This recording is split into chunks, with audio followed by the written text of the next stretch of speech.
नमस्कार दोस्तों, स्वागत है आपका हमारे यूट्यूब चैनल जी शिक्षा पोर्टल में। दोस्तों आज हम अर्थशास्त्र के 50 अति महत्वपूर्ण प्रश्न करने वाले हैं, जो आपके आने वाले किसी भी एग्जाम्स के लिए बहुत ही हेल्पफुल होने वाले हैं। दोस्तों इस वीडियो के अंदर मैंने अर्थशास्त्र के अति महत्वपूर्ण प्रश्नों को समाहित किया है, जो कि कई एग्जाम्स में बार-बार पूछे गए हैं। इसलिए पूरा वीडियो ध्यान से देखिए। इस वीडियो को देखने के बाद में जो अर्थशास्त्र का एक निचोड़ है, वो आपको प्राप्त हो जाएगा। तो चलिए वीडियो स्टार्ट करते हैं। दोस्तों जो आज का हमारा पहला प्रश्न है, वो है आधुनिक अर्थशास्त्र का जनक या पिता किसे कहा जाता है? अर्थात दोस्तों इस प्रश्न के अंदर पूछा गया है कि जो मॉडर्न इकोनॉमी है उसके पिता हैं, जो फादर हैं, वो किसे कहा जाता है? तो दोस्तों इसका जो राइट आंसर होगा वो होगा एडम स्मिथ। दोस्तों जो एडम स्मिथ है, उन्हें आधुनिक अर्थशास्त्र के जनक कहा जाता है। अगर हम एडम स्मिथ की बात करते हैं तो इनकी एक सबसे प्रसिद्ध किताब है वेल्थ ऑफ नेशन, जो इनके द्वारा लिखी गई थी। इस किताब के अंदर इन्होंने अर्थशास्त्र के बारे में, जो अर्थशास्त्र की नीतियां हैं उनके बारे में विस्तार पूर्वक बताया है। तो चलिए बढ़ते हैं अगले प्रश्न की ओर। दोस्तों जो हमारा अगला प्रश्न है वो है अर्थशास्त्र की रचना किसने की? दोस्तों इस प्रश्न के अंदर पूछा गया है कि जो एक सबसे प्रसिद्ध जो ग्रंथ है अर्थशास्त्र, उसकी रचना किसके द्वारा की गई थी? तो इसका जो राइट आंसर होगा दोस्तों वो होगा चाणक्य। दोस्तों जो चाणक्य था, जिसे विष्णुगुप्त के नाम से भी जाना जाता है, जिसे कौटिल्य के नाम से भी जाना जाता है, जो कि चंद्रगुप्त मौर्य के समय के उनके गुरु थे, उनके द्वारा अर्थशास्त्र नामक ग्रंथ की रचना की गई थी। दोस्तों इस ग्रंथ के अंदर जो उस समय का जो सामाजिक जीवन था और जो उस समय की आर्थिक जो व्यवस्था थी उसके बारे में विस्तार पूर्वक बताया गया है। तो चलिए बढ़ते हैं अगले प्रश्न की ओर। दोस्तों जो हमारा अगला प्रश्न है वो है मिश्रित अर्थव्यवस्था का अर्थ होता है। अर्थात दोस्तों इस प्रश्न के अंदर पूछा गया है कि जो मिक्सचर इकोनॉमी होती है उसका अर्थ क्या होता है? तो इसका जो राइट आंसर होगा दोस्तों वो होगा सहकारी एवं निजी क्षेत्र का सह अस्तित्व। दोस्तों जो मिश्रित अर्थव्यवस्था होती है उसमें सहकारी और निजी क्षेत्र का दोनों का समान रूप से अस्तित्व होता है। अर्थात इस व्यवस्था में सहकारी और निजी क्षेत्र दोनों को समान रूप से बढ़ावा दिया जाता है। अगर हम भारतीय अर्थव्यवस्था की बात करें तो हमारी अर्थव्यवस्था 1991 के बाद में और एक मिश्रित अर्थव्यवस्था की ओर बढ़ती जा रही है, जहां पर निजी और सहकारी दोनों क्षेत्रों को समान रूप से बढ़ावा दिया जा रहा है। तो चलिए बढ़ते हैं अगले प्रश्न की ओर। दोस्तों जो आज का हमारा अगला प्रश्न है वो है किस अंतरराष्ट्रीय संस्था द्वारा मानव विकास रिपोर्ट जारी किया जाता है? अर्थात इस प्रश्न के अंदर पूछा गया है कि जो ह्यूमन डेवलपमेंट रिपोर्ट है वो किस संस्थान द्वारा जारी की जाती है? तो इसका जो राइट आंसर होगा दोस्तों वो होगा संयुक्त राष्ट्र विकास कार्यक्रम। दोस्तों जो संयुक्त राष्ट्र विकास कार्यक्रम यानी यूनाइटेड नेशन डेवलपमेंट प्रोग्राम जो संस्थान है उसके द्वारा मानव विकास सूचकांक रिपोर्ट जारी की जाती है। ये रिपोर्ट प्रत्येक वर्ष जारी की जाती है। अगर इसके आधार की बात करें तो इसके 4 आधार होते हैं, उनके हिसाब से ये रिपोर्ट जारी की जाती है। तो चलिए बढ़ते हैं अगले प्रश्न की ओर। दोस्तों जो आज का हमारा अगला प्रश्न है वो है राष्ट्रीय स्तर पर भारत में प्रति वर्ष कौन सा आर्थिक सर्वेक्षण रिपोर्ट प्रकाशित करता है? अर्थात दोस्तों इस प्रश्न के अंदर पूछा गया है कि जो राष्ट्रीय स्तर पर जो आर्थिक सर्वेक्षण रिपोर्ट प्रकाशित की जाती है वो किस संस्थान द्वारा प्रकाशित की जाती है? तो इसका जो राइट आंसर होगा दोस्तों वो होगा वित्त मंत्रालय। दोस्तों जो भारत का वित्त मंत्रालय है उसके द्वारा ही आर्थिक सर्वेक्षण रिपोर्ट प्रकाशित की जाती है। इस रिपोर्ट के अंदर गत वर्ष में जो बीता हुआ वर्ष है उसके अंदर सरकार ने जिन नीतियों पे खर्च किया है उसका संपूर्ण विवरण इस आर्थिक सर्वेक्षण रिपोर्ट के अंदर समाहित होता है। तो चलिए बढ़ते हैं अगले प्रश्न की ओर। दोस्तों जो आज का हमारा अगला प्रश्न है वो है किसी देश में उत्पादित किए गए संपूर्ण सामान और सेवाओं का मूल्य क्या कहलाता है? अर्थात दोस्तों इस प्रश्न के अंदर पूछा गया है कि किसी देश की सीमा के अंदर उत्पादित किए गए संपूर्ण जो सामान होता है, जो वस्तुएं होती हैं और जो सेवाएं होती है, उनका जो कुल मूल्य होता है वो क्या कहलाता है? तो दोस्तों इसका जो राइट आंसर होगा वो होगा सकल घरेलू उत्पाद। दोस्तों जो ग्रोस डोमेस्टिक प्रोडक्ट है, जिसे जीडीपी के नाम से जाना जाता है, वो एक साल के अंदर किसी भी देश के अंदर संपूर्ण वस्तुओं एवं सेवाओं का जो आर्थिक मूल्य होता है उसे हम सकल घरेलू उत्पाद के नाम से जानते हैं। तो चलिए बढ़ते हैं अगले प्रश्न की ओर। दोस्तों जो आज का हमारा अगला प्रश्न है वो है सकल राष्ट्रीय उत्पाद प्राप्त किया जाता है। अर्थात दोस्तों इस प्रश्न के अंदर पूछा गया है कि जो सकल राष्ट्रीय उत्पाद है वो कैसे प्राप्त किया जाता है? तो इसका जो राइट आंसर होगा दोस्तों वो होगा जो सकल घरेलू उत्पाद होता है यानी जो जीडीपी होती है उसमें जोड़ा जाता है विदेशों से प्राप्त निवल कारक और आय द्वारा। दोस्तों सकल घरेलू उत्पाद यानी कि जीडीपी में जब विदेशों से जो भारत के जो नागरिक हैं उनके द्वारा जो विदेश में धन कमाया जाता है उसको अगर जोड़ दिया जाता है तो हमें सकल राष्ट्रीय उत्पाद प्राप्त हो जाता है। तो चलिए बढ़ते हैं अगले प्रश्न की ओर। अगले प्रश्न पर बढ़ने से पहले आप सभी से रिक्वेस्ट है कि अगर आपको वीडियो पसंद आ रहा है तो इसी वीडियो को अभी लाइक करें, शेयर करें और हमारे यूट्यूब चैनल को प्लीज़ सब्सक्राइब जरूर करें। आने वाले समय में इसी चैनल पर आपको अन्य जीके से महत्वपूर्ण जिनके टॉपिक हैं अर्थशास्त्र, राजनीति विज्ञान, इतिहास आदि की महत्वपूर्ण ट्रिक्स एवं मैराथन वीडियो आपको उपलब्ध कराई जाएंगी। तो प्लीज़ अभी हमारे यूट्यूब चैनल जी शिक्षा पोर्टल को सब्सक्राइब करें। तो चलिए बढ़ते हैं अगले प्रश्न की ओर। दोस्तों जो आज का हमारा अगला प्रश्न है वो है किस संगठन के द्वारा भारत में राष्ट्रीय आय की गणना की जाती है। दोस्तों ये अति महत्वपूर्ण प्रश्न है जो हमसे कई एग्जाम्स में बार बार पूछा गया है। अर्थात दोस्तों इस प्रश्न के अंदर पूछा गया है कि जो राष्ट्रीय आय है उसकी गणना किस संस्थान द्वारा की जाती है। दोस्तों इसका जो राइट आंसर होगा वो होगा भारतीय सांख्यिकी संगठन। दोस्तों जो भारतीय सांख्यिकी संगठन है उसके द्वारा राष्ट्रीय आय की गणना की जाती है। तो चलिए बढ़ते हैं अगले प्रश्न की ओर। दोस्तों जो आज का हमारा अगला प्रश्न है वो है अर्थशास्त्र धन का विज्ञान है, यह कथन किसका है। अर्थात दोस्तों इस प्रश्न के अंदर पूछा गया है कि जो कथन दिया था कि अर्थशास्त्र धन का विज्ञान है, ये किस दार्शनिक अथवा किस अर्थशास्त्री द्वारा कहा गया था। तो इसका जो राइट आंसर होगा दोस्तों वो होगा एडम स्मिथ। दोस्तों जो एडम स्मिथ है जिन्हें आधुनिक अर्थशास्त्र का पितामह कहा जाता है, उनके द्वारा ये कथन कहा गया था कि अर्थशास्त्र धन का विज्ञान है, अर्थात धन की बात इसके अंदर की जाती है।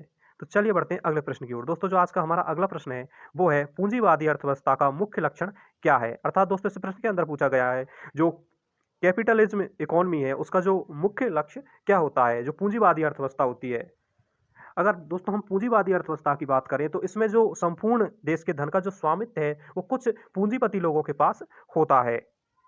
तो इसका जो राइट आंसर होगा दोस्तों वो होगा निजी स्वामित्व। दोस्तों पूंजीवादी अर्थव्यवस्था में जो धन का स्वामित्व है वो निजी लोगों के पास होता है। अगर इसकी बात करें तो हम जो अमेरिका की अर्थव्यवस्था है उसे पूंजीवादी अर्थव्यवस्था का एक महत्वपूर्ण उदाहरण देख सकते हैं। तो चलिए बढ़ते हैं अगले प्रश्न की ओर। दोस्तों जो आज का हमारा अगला प्रश्न है वो है बंद अर्थव्यवस्था वह अर्थ वह अर्थव्यवस्था है जिसमें, अर्थात दोस्तों इस प्रश्न के अंदर पूछा गया है कि जो क्लोज इकोनॉमी होती है वो किस प्रकार की अर्थव्यवस्था है। तो इसका जो राइट आंसर होगा दोस्तों वो होगा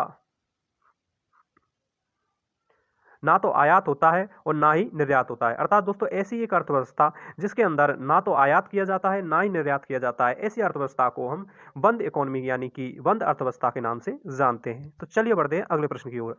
हमारा अगला प्रश्न है दोस्तों वो है भारत में राष्ट्रीय आय की गणना सर्वप्रथम किसने किया था। अर्थात दोस्तों इस प्रश्न के अंदर पूछा गया है कि जो भारत के में सबसे पहले राष्ट्रीय आय की गणना करने का जो प्रयास है वो किसके द्वारा किया गया था। तो इसका जो राइट आंसर होगा दोस्तों वो होगा दादा भाई नौरोजी। दोस्तों जो दादा भाई नौरोजी थे इनके द्वारा सबसे पहले भारतीय जो राष्ट्रीय आय है उनकी गणना की गई थी। तो चलिए बढ़ते हैं अगले प्रश्न की ओर। दोस्तों जो हमारा अगला प्रश्न है वो है भारत में अर्थव्यवस्था किस प्रकार की अर्थव्यवस्था का उदाहरण है। अर्थात दोस्तों इस प्रश्न के अंदर पूछा गया है कि जो भारत की अर्थव्यवस्था है वो किस प्रकार की अर्थव्यवस्था का उदाहरण है। तो इसका जो राइट आंसर होगा दोस्तों वो होगा मिश्रित अर्थव्यवस्था। दोस्तों मैंने पहले भी आपको बताया गया था जो भारत की अर्थव्यवस्था है वो एक प्रकार की मिश्रित अर्थव्यवस्था का उदाहरण है। अर्थात दोस्तों इसमें निजी और सहकारी क्षेत्र दोनों को ही समान रूप से बढ़ावा दिया जाता है। तो चलिए बढ़ते हैं अगले प्रश्न की ओर। दोस्तों जो आज का हमारा अगला प्रश्न है वो है भारत में पहली बार पंचवर्षीय योजना की शुरुआत कब हुई।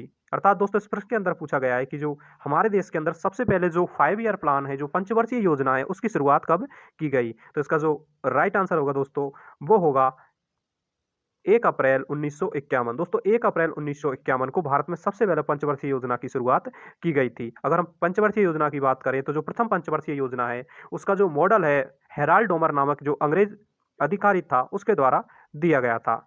तो चलिए बढ़ते हैं अगले प्रश्न की ओर। दोस्तों जो आज का हमारा अगला प्रश्न है वो है प्रथम पंचवर्षीय योजना का मुख्य लक्ष्य क्या था। अर्थात दोस्तों इस प्रश्न के अंदर पूछा गया है कि जो पहला 5 ईयर प्लान था जो 1 अप्रैल 1951 को आया था उसका जो प्रमुख लक्ष्य क्या था।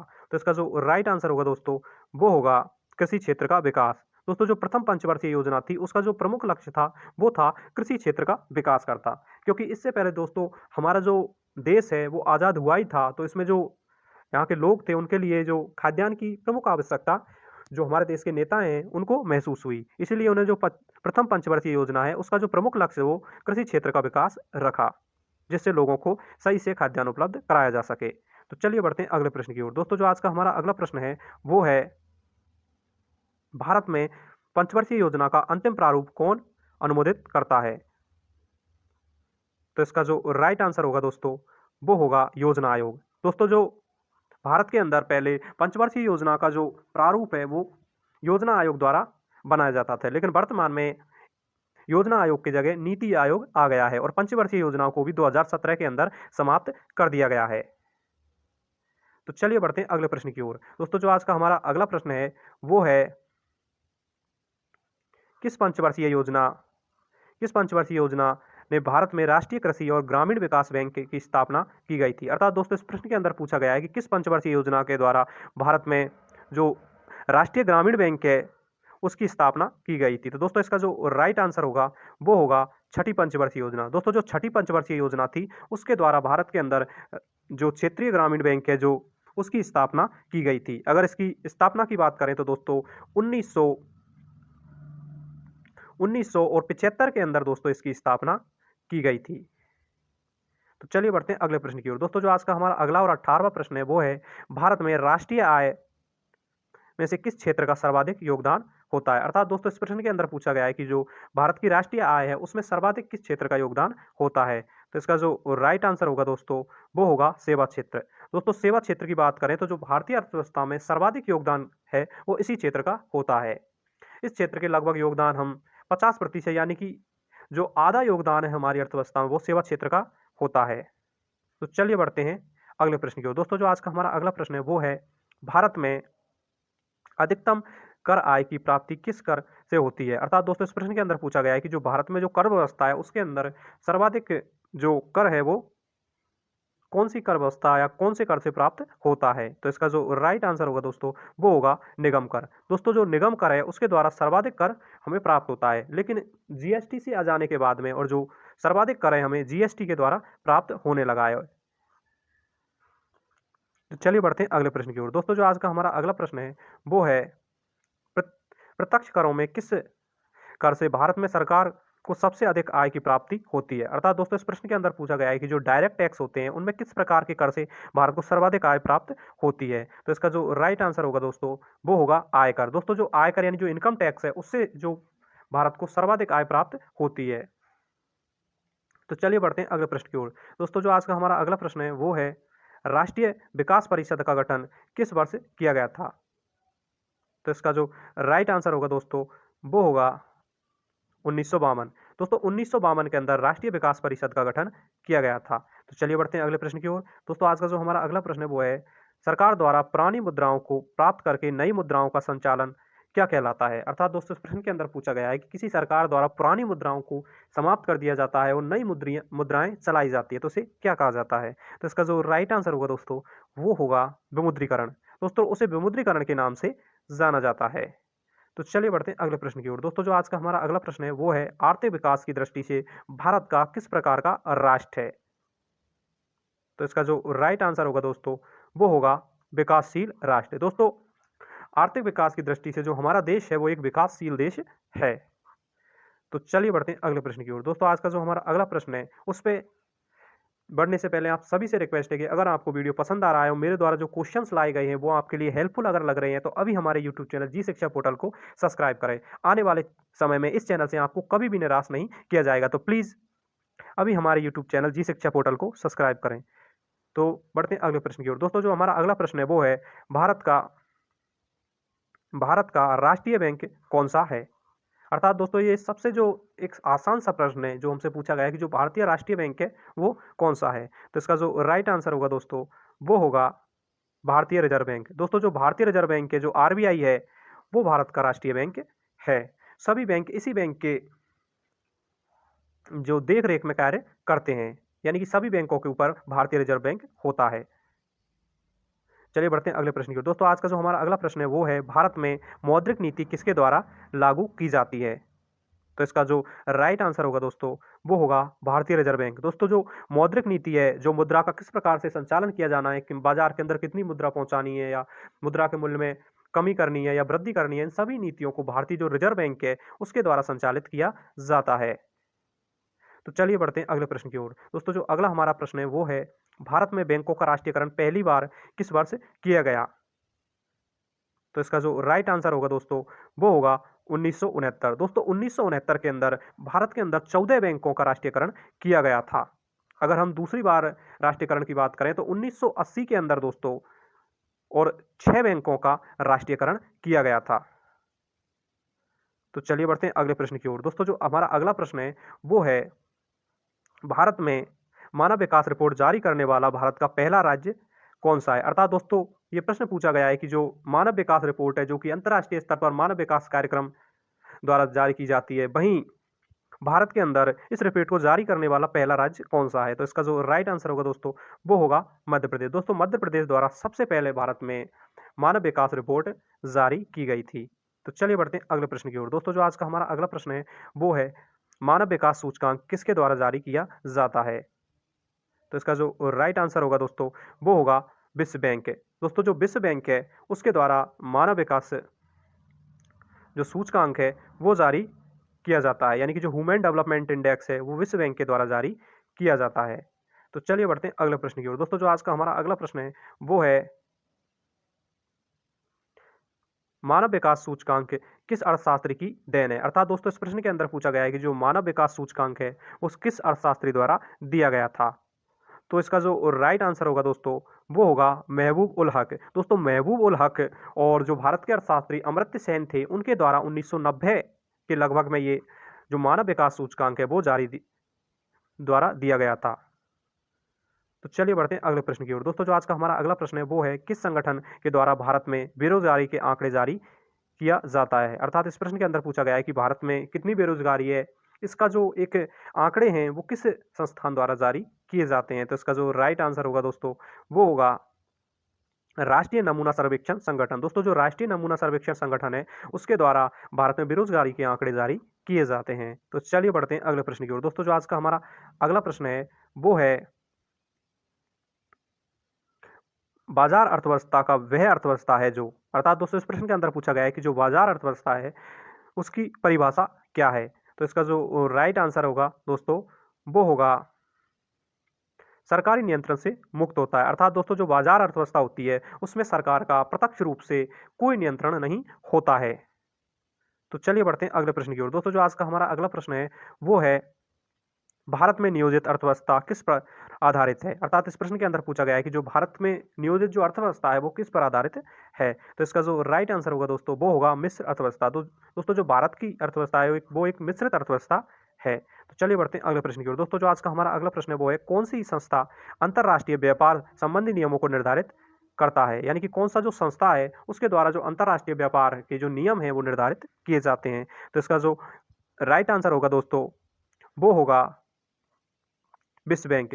दोस्तों जो विश्व बैंक के द्वारा अंतर्राष्ट्रीय जो व्यापार के जो नियम है वो निर्धारित किए जाते हैं, और जबकि अंतर्राष्ट्रीय व्यापार को नियंत्रित करने का जो कार्य है वो विश्व व्यापार संगठन के द्वारा किया जाता है, जिसका जो स्थापना है वो 1995 के अंदर की गई थी, जिसका मुख्यालय जेनेवा के अंदर स्थित है। तो चलिए बढ़ते हैं अगले प्रश्न की ओर। दोस्तों जो हमारा अगला प्रश्न है वो है, भारत में राष्ट्रीय आय समिति का गठन किस वर्ष किया गया था? दोस्तों इस प्रश्न के अंदर पूछा गया है कि जो राष्ट्रीय आय समिति है उसका गठन भारत में कब किया गया? तो इसका जो राइट आंसर होगा दोस्तों वो होगा सन 1951 में। सन 1951 में दोस्तों भारत में राष्ट्रीय आय समिति का गठन किया गया। तो चलिए बढ़ते हैं अगले प्रश्न की ओर। दोस्तों आज का जो हमारा अगला प्रश्न है वो है, उपभोक्ता जागरूकता आंदोलन की शुरुआत सर्वप्रथम किस देश में हुई थी? तो इसका जो राइट आंसर होगा दोस्तों वो होगा इंग्लैंड। दोस्तों इंग्लैंड देश के अंदर सबसे पहले उपभोक्ता जागरूकता आंदोलन की शुरुआत हुई थी। तो चलिए बढ़ते हैं अगले प्रश्न की ओर। दोस्तों जो आज का हमारा अगला प्रश्न है वो है, किस उपभोक्ता आंदोलन का प्रवर्तक माना जाता है? अर्थात दोस्तों इस प्रश्न के अंदर पूछा गया है कि जो उपभोक्ता आंदोलन है उसकी शुरुआत किसके द्वारा की गई थी? तो इसका जो राइट आंसर होगा दोस्तों वो होगा रॉल्फ नादर। दोस्तों जो रॉल्फ नादर नामक जो व्यक्ति थे उनके द्वारा उपभोक्ता आंदोलन की शुरुआत की गई थी। तो चलिए बढ़ते हैं अगले प्रश्न की ओर। दोस्तों अगले प्रश्न में बढ़ने से पहले आप सभी से रिक्वेस्ट है कि अगर आप चैनल पर नए हैं तो प्लीज़ हमारे यूट्यूब चैनल जी शिक्षा पोर्टल को सब्सक्राइब करें। आने वाले समय पे आपको और भी अति महत्वपूर्ण वीडियोस चैनल पर आपको उपलब्ध कराए जाएंगे। इस चैनल द्वारा आपको कभी भी निराश नहीं किया जाएगा। तो प्लीज़ अभी हमारे यूट्यूब चैनल जी शिक्षा पोर्टल को सब्सक्राइब करें। चलिए बढ़ते हैं अगले प्रश्न की ओर। दोस्तों जो हमारा अगला प्रश्न है वो है, प्रत्येक वर्ष उपभोक्ता अधिकार दिवस किस दिन मनाया जाता है? तो इसका जो राइट आंसर होगा दोस्तों वो होगा 15 मार्च। दोस्तों प्रत्येक वर्ष 15 मार्च को उपभोक्ता अधिकार दिवस मनाया जाता है। इस दिन उपभोक्ता के अधिकारों के बारे में जो जागरूकता लाई जाती है नागरिकों में। तो चलिए बढ़ते हैं अगले प्रश्न की ओर। दोस्तों जो आज का हमारा अगला प्रश्न है वो है, भारत में प्रच्छन्न बेरोजगारी सामान्यतः किस क्षेत्र में पाई जाती है? अर्थात दोस्तों इस प्रश्न के अंदर पूछा गया है जो प्रच्छन्न बेरोजगारी है, जिसे छुपी हुई बेरोजगारी के नाम से भी जाना जाता है, तो वो किस क्षेत्र में सर्वाधिक पाई जाती है? तो इसका जो राइट आंसर होगा दोस्तों, वो होगा कृषि क्षेत्र। दोस्तों कृषि क्षेत्र के अंदर सर्वाधिक जो प्रच्छन्न बेरोजगारी है वो पाई जाती है। तो चलिए बढ़ते हैं अगले प्रश्न की ओर। दोस्तों आज का जो हमारा अगला प्रश्न है वो है, किसे भारतीय अर्थव्यवस्था के उदारीकरण का अग्रदूत कहा जाता है? तो इसका जो राइट आंसर होगा दोस्तों, वो होगा डॉक्टर मनमोहन सिंह। दोस्तों डॉक्टर मनमोहन सिंह द्वारा 1991 के अंदर जब भारत एक महान एक मंदी जो आर्थिक मंदी थी उसकी स्थिति से जूझ रहा था, उस समय हमारे जो देश के वित्त मंत्री हैं मनमोहन सिंह, उनके द्वारा एक नीति लाई गई थी जिससे भारत को अर्थव्यवस्था को उभारने में बहुत मदद मिली थी, जिसे एलपीजी के नाम से जाना जाता है। एलपीजी जहां पर जी का मतलब है ग्लोबलाइजेशन और एल का मतलब है लिबरलाइजेशन एंड और पी का मतलब है प्राइवेटाइजेशन, यानी जो निजीकरण और वैश्वीकरण और उदारीकरण, इन तीनों नीतियों द्वारा भारतीय अर्थव्यवस्था को उभारने का प्रयास किया गया था। तो इसीलिए डॉक्टर मनमोहन सिंह को भारतीय अर्थव्यवस्था के उदारीकरण का अग्रदूत कहा जाता है। तो चलिए बढ़ते हैं अगले प्रश्न की ओर। दोस्तों जो आज का हमारा अगला प्रश्न है वो है, उपभोक्ताओं के अधिकार एवं सुरक्षा के लिए संयुक्त राष्ट्र संघ ने किस वर्ष सिद्धांत निर्धारित किया? अर्थात दोस्तों इस प्रश्न के अंदर पूछा गया है कि जो उपभोक्ताओं के जो अधिकार है उनकी सुरक्षा के लिए जो हमारा संयुक्त राष्ट्र संघ है, जो यूनाइटेड नेशन है, उसके द्वारा किस वर्ष सिद्धांतों का निर्धारण किया गया? तो दोस्तों इसका जो राइट आंसर होगा वो होगा 1985। दोस्तों 1985 के अंदर उपभोक्ता के अधिकारों के संरक्षण के लिए यूनाइटेड नेशन है, जो संयुक्त राष्ट्र संघ है, उसके द्वारा सिद्धांत प्रस्तावित किया गया। तो चलिए बढ़ते हैं अगले प्रश्न की ओर। दोस्तों जो आज का हमारा अगला प्रश्न है वो है, राष्ट्रीय उपभोक्ता दिवस भारत में प्रत्येक वर्ष किस दिन मनाया जाता है? तो इसका जो राइट आंसर होगा दोस्तों वो होगा 24 दिसंबर। दोस्तों 24 दिसंबर को राष्ट्रीय उपभोक्ता दिवस के रूप में मनाया जाता है। तो चलिए बढ़ते हैं अगले प्रश्न की ओर। दोस्तों जो आज का हमारा अगला प्रश्न है वो है, भारतीय अर्थव्यवस्था को कितने क्षेत्रों में विभाजित किया गया है? तो इसका जो राइट आंसर होगा दोस्तों वो होगा 3 क्षेत्र। दोस्तों भारतीय अर्थव्यवस्था को 3 क्षेत्र यानी कि जो प्राथमिक क्षेत्र, द्वितीय क्षेत्र और तृतीय क्षेत्र में विभाजित किया गया है। अगर हम प्राथमिक क्षेत्र की बात करें तो दोस्तों इस क्षेत्र के अंदर उन चीज़ों को शामिल किया गया है जो हमें प्रकृति से प्राप्त होती हैं, जैसे कृषि हुआ, पशुपालन हुआ, और द्वितीय क्षेत्र के अंदर उनसे चीज़ों को शामिल किया गया है जो जो प्राथमिक क्षेत्र से जो चीज़ें प्राप्त होती है उन्हें उद्योगों और कंपनियों द्वारा, फैक्ट्रियों द्वारा और उपयोग लायक वस्तु बनाया जाता है, तो उनसे संबंधित सभी जो फैक्ट्रियां हैं उन्हें द्वितीय क्षेत्र के अंदर शामिल किया गया है। वहीं तृतीय क्षेत्र को सेवा क्षेत्र के नाम से भी जाना जाता है। तो चलिए बढ़ते हैं अगले प्रश्न की ओर। दोस्तों जो आज का हमारा अगला प्रश्न है वो है, भारत के भारत के सकल घरेलू उत्पाद में किस क्षेत्र का सर्वाधिक योगदान है? अर्थात दोस्तों इस प्रश्न के अंदर पूछा गया है कि जो भारत की जीडीपी के अंदर सर्वाधिक किस क्षेत्र का योगदान है? तो दोस्तों इसका जो राइट आंसर होगा वो होगा तृतीय क्षेत्र। दोस्तों जो तृतीय क्षेत्र है, जिसे सेवा क्षेत्र के नाम से भी जाना जाता है, उसका योगदान भारतीय राष्ट्रीय अर्थव्यवस्था में सर्वाधिक है। तो चलिए बढ़ते हैं अगले प्रश्न की ओर। दोस्तों जो आज का हमारा अगला प्रश्न है वो है, भारत में प्रथम क्षेत्रीय ग्रामीण बैंक की स्थापना किस वर्ष की गई? तो इसका जो राइट आंसर होगा दोस्तों वो होगा सन 1975। दोस्तों सन 1975 में प्रथम राष्ट्रीय ग्रामीण बैंक है, जो क्षेत्रीय ग्रामीण बैंक है, उसकी स्थापना की गई थी। अगर हम अगले प्रश्न की बात करें तो जो हमारा अगला प्रश्न है वो है, भारतीय औद्योगिक वित्त निगम की स्थापना किस वर्ष की गई थी? तो इसका जो राइट आंसर होगा दोस्तों वो होगा सन 1948। दोस्तों जो भारतीय राष्ट्रीय उद्योग वित्त निगम है उसकी स्थापना 1948 के अंदर की गई थी। तो चलिए बढ़ते हैं अगले प्रश्न की ओर। दोस्तों जो आज का हमारा अगला प्रश्न है वो है, भारत में हरित क्रांति का जनक किसे माना जाता है? तो इसका जो राइट आंसर होगा दोस्तों वो होगा एम.एस. स्वामीनाथन। दोस्तों एम.एस. स्वामीनाथन को भारत में राष्ट्रीय हरित क्रांति का जनक माना जाता है। अगर हम विश्व स्तर की बात करें तो नॉर्मन बोरलॉग को हरित क्रांति का जनक माना जाता है। अगर हरित क्रांति की बात करें तो 1967 के अंदर भारत में हरित क्रांति की शुरुआत हुई थी। तो चलिए बढ़ते हैं अगले प्रश्न की ओर। दोस्तों जो आज का हमारा अगला और 47वें नंबर का प्रश्न है वो है, जनसंख्या की वृद्धि से आर्थिक विकास की गति में क्या प्रभाव पड़ता है?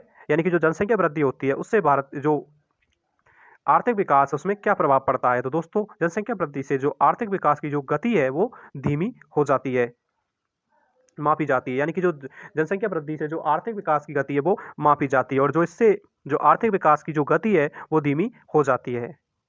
तो चलिए बढ़ते हैं अगले प्रश्न की ओर। दोस्तों जो आज का हमारा अगला प्रश्न है वो है, किस किसने गरीबों के कुचक्र को परिभाषित किया था? अर्थात दोस्तों जो गरीबों के कुचक्र नामक जो अवधारणा है वो किसके द्वारा दी गई थी? तो इसका जो राइट आंसर होगा दोस्तों वो होगा रेगनर नक्रस।